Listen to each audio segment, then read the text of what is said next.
Hello friends, welcome to SSC coaching centre. दोस्तों, आज की वीडियो में गणित के बहुत ही इंपॉर्टेंट प्रश्न रहेंगे। आप वीडियो को पूरा देखिएगा। तो चलिए स्टार्ट करते हैं। पहला क्वेश्चन है, स्क्वायर रूट में 1 plus x upon 144 equal to 13/12 है तो एक्स का मान बताइए। इस एक्स का मान बताना है।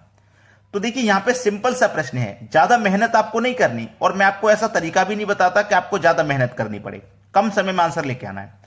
तो आप यहां देखोगे, नीचे नीचे बराबर में संख्या हमेशा नीचे नीचे कट जाती है, ये बात आप जानते हैं। लेकिन आप यहां देखोगे 12 है, यहां 144। तो देखिए, 12 का स्क्वायर दिया गया है 144। जब यहां पे 12 का स्क्वायर है तो यहां पे 13 का स्क्वायर आएगा। 13 का स्क्वायर आएगा तो 13 का स्क्वायर कितना? 169 होता है। ठीक है। और 12 का स्क्वायर कितना? 144। तो एक नोट रखना एक बात को, कि ऊपर वाली संख्या बड़ी है, नीचे वाली छोटी है। ऊपर वाली संख्या बड़ी, नीचे वाली छोटी है, तो इनका आप अंतर कर दोगे।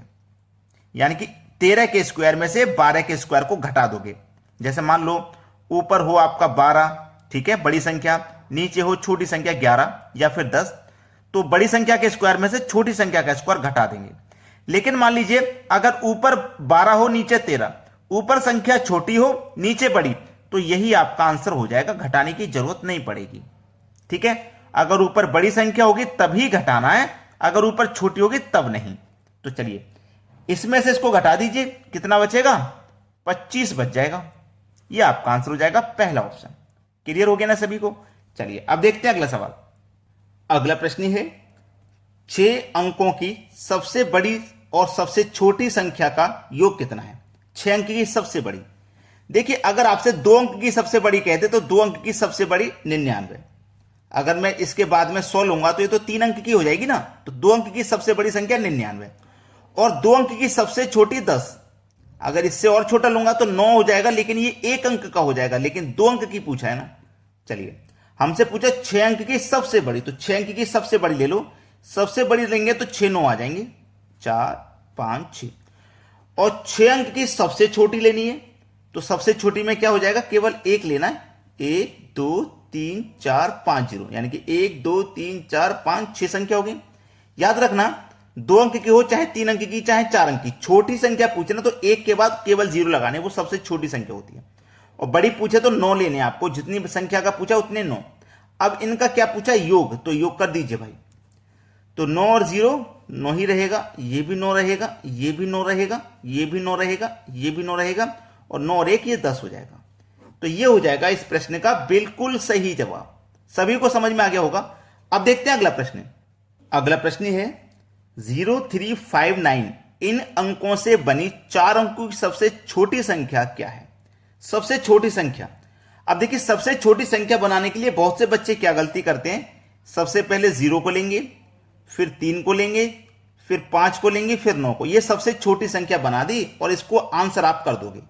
इसको आप आंसर कर दोगे, जबकि ये गलत है। क्यों गलत है?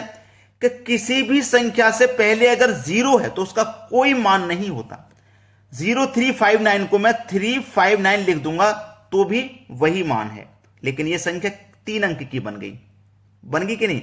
इसीलिए कभी भी 4 अंक की संख्या हो, 5 अंक की संख्या हो, 0 अगर पहले लगा दिया तो उसका कोई मतलब नहीं है, उसका मान खत्म हो चुका है। ठीक है। अब आपको बड़ी संख्या कैसे बनानी है? सबसे छोटी संख्या पहले देखिए क्या है। सबसे छोटी 0 है, 0 को छोड़ देना है। उसके बाद में छोटी क्या है? 3 है, तो 3 लीजिए। अब इस 0 को लगाना है, अब 0 को लगाना है। अब 5 और 9 को भी लगा दो।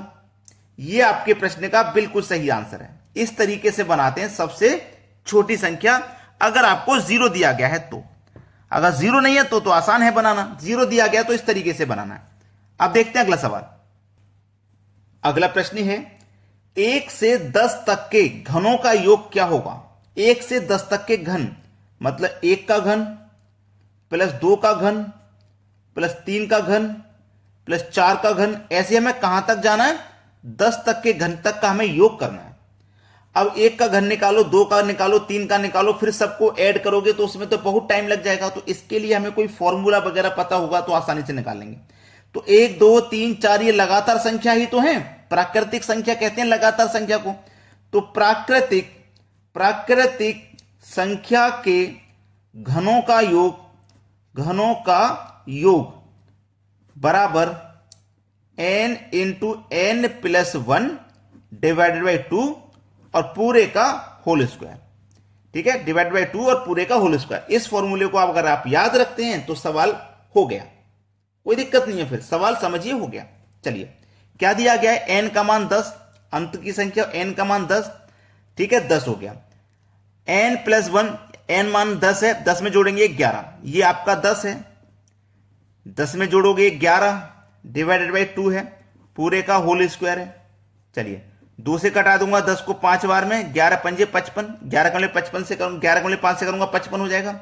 कितना हो जाएगा भैया, 55 हो गया। और 55 का क्या होगा, होल स्क्वायर। तो 55 का आप होल स्क्वायर करोगे तो कितना होता है, 3025।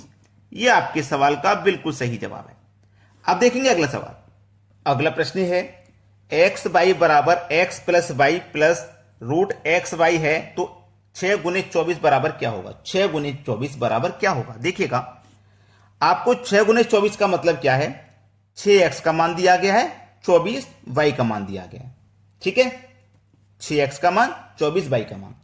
अब x का मान मेरा 6 है, y का मान 24 है, बीच में कोई साइन नहीं मतलब मल्टीप्लाई है, बराबर x का मान 6 प्लस y का मान 24 प्लस स्क्वायर रूट में आ जाइए, x का मान 6 y का मान 24। इसी को तो हमें सरल करना है। चलिए 6 गुने 24 बराबर 6 प्लस 24 को अगर हम जोड़ते हैं तो ये 30 हो जाएगा, फिर प्लस का साइन। अब 24 का 6 का मल्टीप्लाई अगर मैं करता हूं तो ये 144 हो जाएगा और ऊपर स्क्वायर रूट। ठीक है, चलिए 6 गुने 24 बराबर 30 प्लस 144 का स्क्वायर रूट करेंगे तो 12 हो जाएगा। ठीक है, 6 गुने 24 बराबर 30 में 12 जोड़ दो 42 हो जाएगा। अब हमसे मान पूछा गया था कि 6 गुने 24 बराबर क्या है। देखो 6 गुने 24 बराबर कितना है, 42 है। तो 42 आपके प्रश्न का बिल्कुल सही जवाब हो जाएगा। क्लियर हो गया ना सभी को प्रश्न। अब देखते हैं अगला सवाल।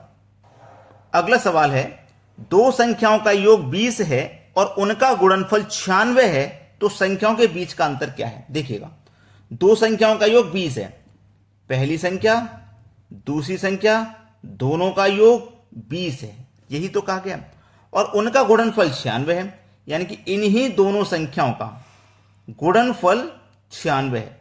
तो मुझे दोनों संख्या ऐसी लेनी है, अगर मैं उनको जोड़ूंगा तो 20 आ जाएगा और उनका अगर मैं गुणा करूंगा तो 96 आ जाएगा। तो मुझे ये मालूम है कि अगर मैं 12 और 8 को जोड़ूंगा तो 20 और 12 अट्ठे 96 होता है। तो पहली संख्या मेरी 12 है, दूसरी संख्या 8, दोनों को जोड़ता हूं तो 20।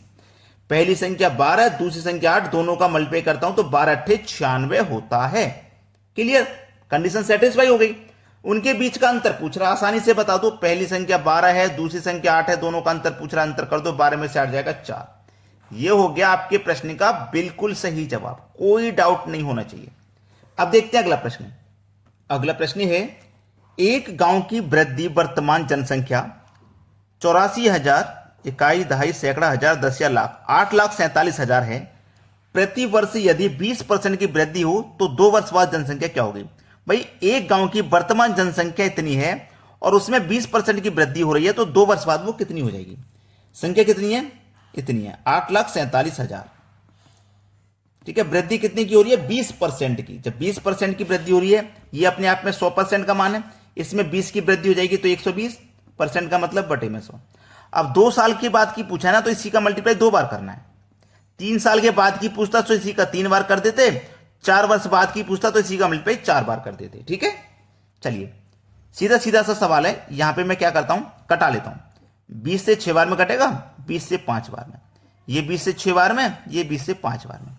5 गुने 5 25 हो जाएगा। 25 से इसको मैं कटा देता हूं। 25 त्रिक का 75, ठीक है, 84 में से 75 कट गया, 9 बचा, 9 में 7 लगा देंगे 97।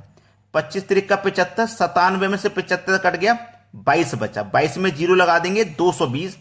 25 अट्ठे 200, 220 में से 200 कट गया ना, फिर 20 बचा, 0 लगा दो 200। 25 अट्ठे 200 और एक ही 0, इतनी बार में ये कट गया। अब इसमें मल्टीप्लाई क्या है, 6 ये वाला, फिर गुने ये वाला 6, यही तो है। तो पहले एक 6 से तो मल्टीप्लाई कर दो, एक 6 से कर दो, 6 का 0 में करेंगे 0, 6 अट्ठे 48 का 8, कैरी का 4, 6 अट्ठे 48 और 4 52, कैरी का 5, 6 तिया 18 और 5 23, कैरी का 2, 6 तिया 18 2 20। अब एक 6 बचा ना, एक 6 का मल्टीप्लाई कर दो। अब 6 का 0 में करेंगे 0, 6 अट्ठे 48 का 8, कैरी का 4, 6 दुने का 12 और 4 16, कैरी का 1, 6 तिया 18 और 1 19, कैरी का 1, एक आ जाएगा। 6 का 0 में 0, कैरी का 1 था वही आ जाएगा, 6 दुने का 18। अब देखिए ये आपके प्रश्न का आ गया कितना, इतना आ रहा है मल्टीप्लाई करने के बाद। तो ये क्या हो जाएगा भाई, ये क्या हो जाएगा आपके प्रश्न का आंसर। अगर इसमें कोई गलती है दोबारा चेक कर लेते हैं। एक बार 6 का मल्टीप्लाई कर लिया, इतना आ गया। एक और बार 6 का मल्टीप्लाई जब हम कर रहे हैं, 6 का 0 में करेंगे 0, 6 अट्ठे 48 का 8, कैरी का 4 रहेगा, कैरी का 4, 6 दुने का 12, 12 और 4 16, कैरी का 1, 6 तिया 18 और कैरी का 1, 19 का 9, कैरी का फिर से 1, 6 का 0 में करेंगे तो 0 रहेगा, कैरी का जो 1 था वही आ जाएगा। 6 दुने का 12, 18 कैसे आ गया, 12 आएगा, सॉरी यहां पे गलती से 12 आएगा, मैं इधर लिख देता हूं 12 19 680। ये है आपके प्रश्न का बिल्कुल सही जवाब। ठीक है, क्लियर है ना सभी को। यहां 18 लिख गया था गलती से। गलती दोस्तों सभी से हो जाती है, नाराज नहीं होना है। ठीक है, अगर आपकी समझ में आ भी गया है कि सर से गलती हो गई है तो उस पर नाराज नहीं होना है। ठीक है, कभी कभी गलती हो जाती है। तो ये आपके प्रश्न का बिल्कुल सही जवाब है। अब देखते हैं अगला प्रश्न। अगला प्रश्न है, किसी संख्या का HCF 75 और LCM 450 है तथा पहली संख्या को 3 से भाग देने पर भागफल 75 आता है, तो दूसरी संख्या क्या है। यह सवाल आपके लिए होमवर्क है, यह सवाल आपके लिए होमवर्क है। ठीक है, इसका आंसर आप हमें कमेंट बॉक्स में बताएंगे क्या आएगा। अगर आप नहीं बता पाते हैं तो हमें कमेंट करके यह बता देना कि सर हमसे नहीं हो पाया है, आप अगले वीडियोस में बता दीजिए, तो मैं जरूर बताऊंगा इस सवाल को। ठीक है, कमेंट करके लेकिन जरूर बताना, और जो कर सकते हैं वो अपना आंसर कमेंट करें, जो कर सकते हैं। ठीक है दोस्तों, धन्यवाद।